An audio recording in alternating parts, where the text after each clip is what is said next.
Well, our biblical faith is about tough times. And I think that that is part of our challenge living in America because we talk about, oh, it's tough time. I'm like, wait a minute. We're talking about the Old Testament and the New Testament here, right? We're talking about people who lived in the wilderness. We're talking about people who manna from heaven, water from rocks. This is our faith. We're talking about foxes may have holes and birds of the air may have nests, but the Son of Man has no place to lay his head. And so when we talk about it's tough times, well, it was tough times at Calvary. I mean, it's part of our faith that we have faith in tough times, that we serve God in tough times. And if we cannot speak of stewardship in an economic crisis, then we need to close up shop and we need to move over to Wall Street and say that actually we're a hedge fund and we're not a church because we can't talk about our faith in tough times.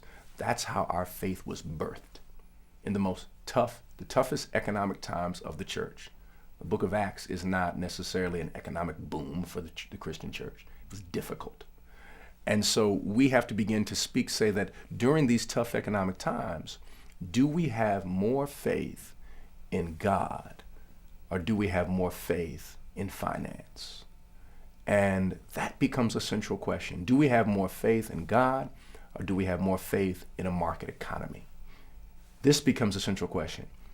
And then the next question becomes, are we called to transform during these tough economic times? Are we the catalyst for making the tough times sweet? While there's bitter, are we providing a little bit of honey in the process? And I think that that's what the role of the church is. We've always dealt with tough times. And for those who have theology of the underside, nothing new.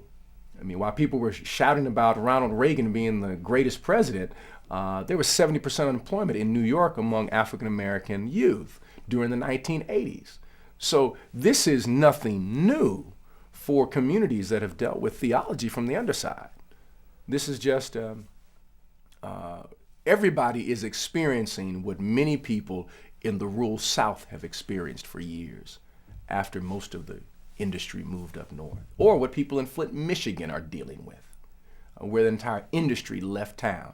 So all of a sudden, pain is now democratized. So we all now are experiencing the pain of what our brothers and sisters have experienced. So it should give us some new things to preach about and some new ways to pray and some new ways to sing in the process.